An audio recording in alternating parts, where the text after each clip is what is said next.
Hello and नमस्कार दोस्तों, स्वागत है आप सभी का एक बार फिर से हमारे YouTube चैनल में। आज हम लोग इस वीडियो में देखने वाले हैं कि सेंट एड्यूस पीजी कॉलेज गोरखपुर में जो एंट्रेंस एग्ज़ाम होते हैं उसका सिलेबस और पैटर्न क्या रहता है। अगर आप भी सेंट एड्यूस पीजी कॉलेज में इस साल या फिर कभी भी एंट्रेंस एग्ज़ाम देने वाले हैं या फिर देने जा रहे हैं तो इस वीडियो को बहुत ही ध्यान से देखिएगा, आपके लिए काफ़ी हेल्पफुल होने वाला है। तो चलिए बिना टाइम वेस्ट किए इस वीडियो को शुरू करते हैं। तो सबसे पहले हम लोग देखेंगे कि सेंट एड्यूस पीजी कॉलेज गोरखपुर का जो एंट्रेंस एग्ज़ाम होता है उसका पैटर्न क्या रहता है। ठीक है, तो सबसे पहले हम लोग देख लेते हैं अंडर ग्रेजुएट के जितने भी एंट्रेंस एग्ज़ाम होते हैं उसका पैटर्न क्या होता है। तो अंडर ग्रेजुएट के अंतर्गत जितने भी कोर्सेज़ हैं उनके एंट्रेंस एग्ज़ाम में जो क्वेश्चंस पूछे जाते हैं MCQs टाइप के रहते हैं, यानी कि मल्टीपल चॉइस क्वेश्चंस। 2 घंटे का पेपर होता है, कोई भी नेगेटिव मार्किंग नहीं होती है। ठीक है, कितने क्वेश्चंस पूछे जाते हैं, सब्जेक्ट क्या होता है, अभी हम लोग थोड़ी ही देर में डिस्कस करने वाले हैं। थोड़ा सा आप लोग पेशेंस रखिएगा।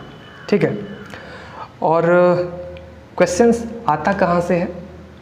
ठीक है, ये अगर आपके मन में डाउट हो तो मैं आपको बता दूं, जितने भी क्वेश्चंस आते हैं ये आपके पिछले क्लास में जो आपने पढ़ा है ना, वहीं से क्वेश्चंस आते हैं। मैं ये कहना चाहता हूँ कि कोचिंग करने की ज़रूरत नहीं है, आप खुद घर पे रह कर के प्रिपरेशन कर सकते हैं। और मुझे पता है कि आप लोग ऑलरेडी पिछले क्लास में अच्छे से पढ़ा होगा, जो भी सब्जेक्ट हैं उनके नोट्स बनाए होंगे, वहीं से आपको सभी चीज़ें रिवाइज़ करनी है। अभी आगे हम लोग थोड़ी और डिटेल में डिस्कशन करेंगे, बट फ़िलहाल के लिए ये जो यहाँ पर पैटर्न है मैंने आपको समझा दिया अंडर ग्रेजुएट कोर्स के लिए।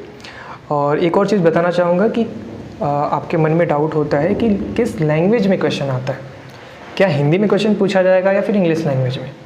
तो देखिए, अंडर ग्रेजुएट के अंतर्गत जितने भी कोर्सेज हैं उनके एंट्रेंस एग्ज़ाम में हिंदी और इंग्लिश दोनों ही लैंग्वेज में आपको क्वेश्चन देखने को मिलेगा।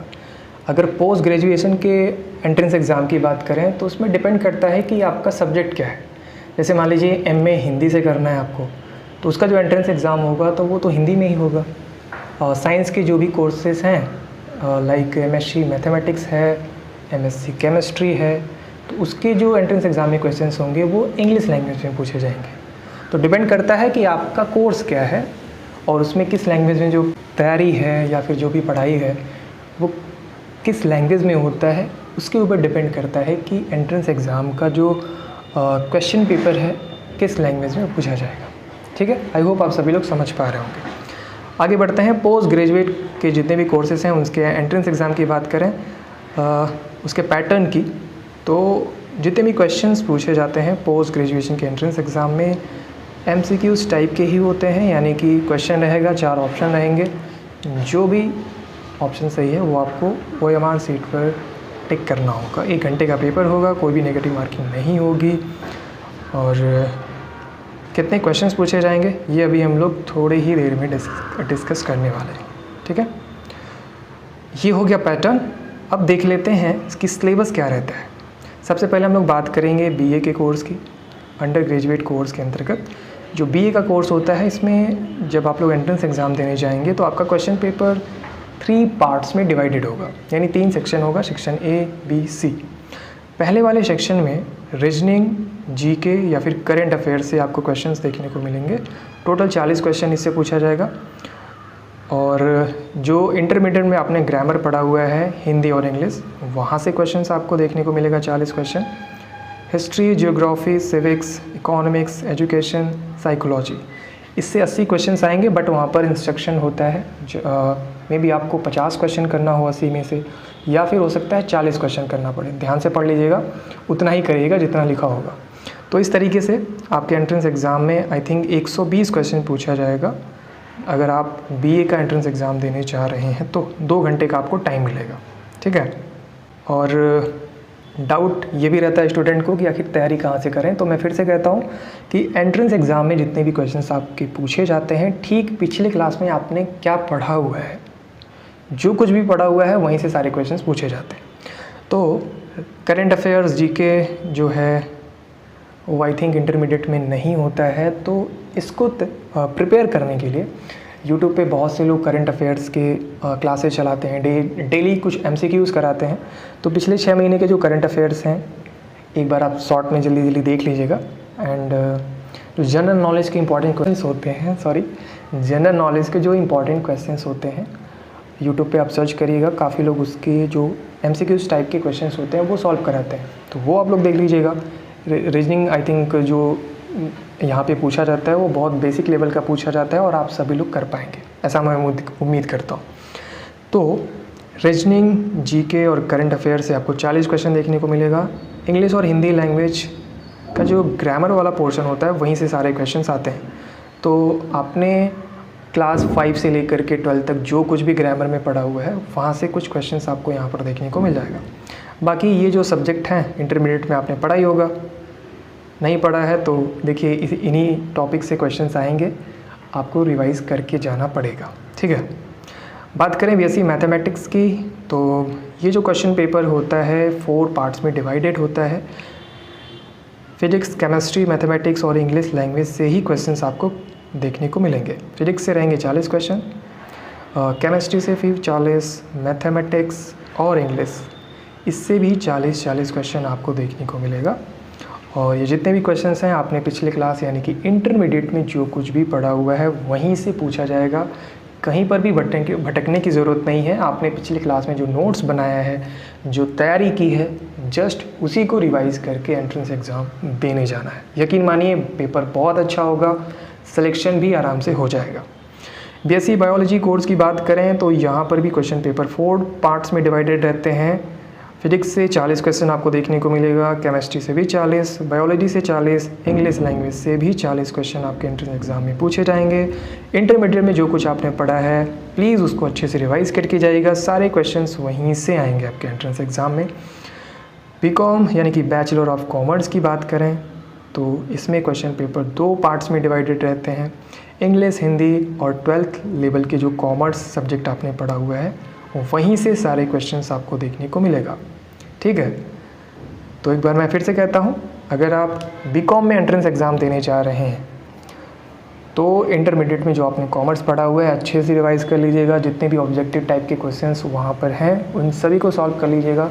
यहाँ पर आपको काफ़ी हेल्पफुल फील होगा, ठीक है, काफ़ी हेल्प मिलेगी आपको एंट्रेंस एग्ज़ाम को क्लियर करने में। BBA यानी कि बैचलर ऑफ बिजनेस एडमिनिस्ट्रेशन, इसमें भी सेम सिलेबस है जो कि BCom के लिए है। इंग्लिश और हिंदी लैंग्वेज से 40 क्वेश्चन देखने को मिलेगा। कॉमर्स सब्जेक्ट से टोटल 120 क्वेश्चन, 2 घंटे का पेपर होगा आपको। और ये जो 120 क्वेश्चन है इसमें कुछ इंस्ट्रक्शन आपको देखने को मिलेगा, जितना क्वेश्चन बोला जाएगा सिर्फ उतना ही आपको सॉल्व करना है, ठीक है। अब बात कर लेते हैं पोस्ट ग्रेजुएट के अंतर्गत जितने भी कोर्सेज हैं, लाइक लॉ यानी कि LLB का जो कोर्स है इसमें क्वेश्चन पेपर 3 पार्ट्स में डिवाइडेड होते हैं। क्वेश्चंस क्या क्या पूछा जा सकता है इसमें तो आप लोग देख लीजिए। रीजनिंग के कुछ क्वेश्चंस हो सकते हैं, जीके, करंट अफेयर से भी क्वेश्चंस पूछे जाएंगे, इंग्लिश और हिंदी लैंग्वेज से भी क्वेश्चंस आपको देखने को मिल सकता है। और आपने जो आपका जो सब्जेक्ट है ना, कोर सब्जेक्ट, जैसे कि लीगल एप्टीट्यूड, इसके क्वेश्चन मतलब लीगल एप्टीट्यूड से रिलेटेड जितने भी क्वेश्चंस आते हैं उसका अच्छे से रिवाइज़ करके जाइएगा। ज़्यादातर वहीं से क्वेश्चंस आपके एंट्रेंस एग्ज़ाम में देखने को मिलेंगे। MA और MSc के एंट्रेंस एग्ज़ाम के सिलेबस की बात करें तो देखिए ये डिपेंड करता है कि आपने कौन सा सब्जेक्ट लिया हुआ है, कौन से सब्जेक्ट के साथ आप मास्टर डिग्री कोर्स करने जा रहे हैं। अगर आपने MA हिंदी का कोर्स लिया हुआ है और उसका एंट्रेंस एग्ज़ाम देने जा रहे हैं तो वहाँ पर क्वेश्चन सिर्फ हिंदी लैंग्वेज से पूछा जाएगा। और अगर आप MSc मैथमेटिक्स का कोर्स करने जा रहे हैं तो वहाँ पर सिर्फ मैथमेटिक्स से ही क्वेश्चन पूछे जाएंगे। MSc केमिस्ट्री करने जा रहे हैं यानी कि MSc केमिस्ट्री का एंट्रेंस एग्ज़ाम देने जा रहे हैं तो वहाँ पर सिर्फ और सिर्फ केमिस्ट्री से ही क्वेश्चन देखने को मिलेंगे। अब ये क्वेश्चन आएंगे कहाँ से, तो आपने जो ग्रेजुएशन में पढ़ा हुआ है, सपोज MA हिंदी करने जा रहे हैं तो BA में आपने जो हिंदी पढ़ी हुई है उसको अच्छे से रिवाइज़ करना है, चाहे थ्योरी हो चाहे ऑब्जेक्टिव टाइप के क्वेश्चंस हो, वहीं से क्वेश्चन बनेंगे। और अगर आप लोग अच्छे से रिवाइज़ करके जाएंगे तो आपका जो एंट्रेंस एग्ज़ाम है बहुत ही अच्छा होगा। इसी तरीके से MSc मैथमेटिक्स अगर आप एंट्रेंस एग्ज़ाम देने जा रहे हैं तो BSc में जो आपने मैथमेटिक्स पढ़ा हुआ है सभी सेमेस्टर का या फिर जितने भी 3 साल का या 4 साल का जो कोर्स होता है उसमें जो कुछ भी आपने पढ़ा हुआ है मैथमेटिक्स में वो आपको रिवाइज़ करके जाना है, ठीक है। अगर आप ऐसा करते हैं तो आपका जो एंट्रेंस एग्ज़ाम है बहुत ही अच्छा होगा एंड सिलेक्शन भी हो जाएगा, नो डाउट। और एक और इम्पॉर्टेंट मैं बात बताना चाहता हूँ कि गोरखपुर विश्वविद्यालय का जो एंट्रेंस एग्ज़ाम होता है उसका लेवल और ये सेंट ड्यूज पीजी कॉलेज का जो एंट्रेंस एग्ज़ाम है, अगर इसकी लेवल की अगर हम लोग कंपेयर करें तो सेंट ड्यूज पीजी कॉलेज का जो एंट्रेंस एग्ज़ाम होता है ये थोड़ा आसान होता है, ठीक है। और गोरखपुर यूनिवर्सिटी का जो एंट्रेंस एग्ज़ाम है थोड़ा सा टफ होता है। तो अगर आप अच्छे से पिछली क्लास को पढ़ा हुआ है, सभी के नोट्स बनाए हुए हैं और इस बीच में अगर आपने रिवाइज़ किया है तो यकीन मानिए आपका यहाँ पर सिलेक्शन हो जाएगा, कोई भी आपको रोक नहीं सकता है। अगर आपने अच्छे से रिवाइज़ नहीं किया हुआ, पिछली क्लास में अच्छे से नहीं पढ़े होंगे तो आपको खुद ही फील हो रहा होगा कि उतना कॉन्फिडेंस नहीं आ रहा है, थोड़ा डर लगता है कि मेरा सिलेक्शन होगा या नहीं होगा। सो देखिए, ये कुछ इंपॉर्टेंट बातें थी जो मैं आप सभी के साथ शेयर करना चाहता था। सो उम्मीद करते हैं सेंट ड्यूज पीजी कॉलेज में एंट्रेंस एग्ज़ाम का सिलेबस और पैटर्न क्या रहता है, तैयारी आपको कहाँ से करनी चाहिए, ये सब कुछ अब अच्छे से क्लियर हो चुका होगा। इसके बाद भी अगर आपके मन में कोई डाउट है, क्वेश्चन है तो कमेंट सेक्शन आपके लिए खुला हुआ है, जाइए और जो भी डाउट्स है वहाँ पर ज़रूर पूछिएगा, ठीक है। और इसके साथ ही साथ अगर आप मुझे इंस्टाग्राम पे फॉलो करना चाहते हैं या फिर टेलीग्राम या व्हाट्सएप चैनल से जुड़ना चाहते हैं तो लिंक डिस्क्रिप्शन बॉक्स में दिया गया है, जाइए और अगर चाहते हैं फॉलो करना, जुड़ना तो जुड़ सकते हैं। तो आप सभी लोग अपना ध्यान रखिएगा, खुश रहिएगा। मैं मिलता हूँ अपने नेक्स्ट वीडियो में, तब तक के लिए wish you all the best.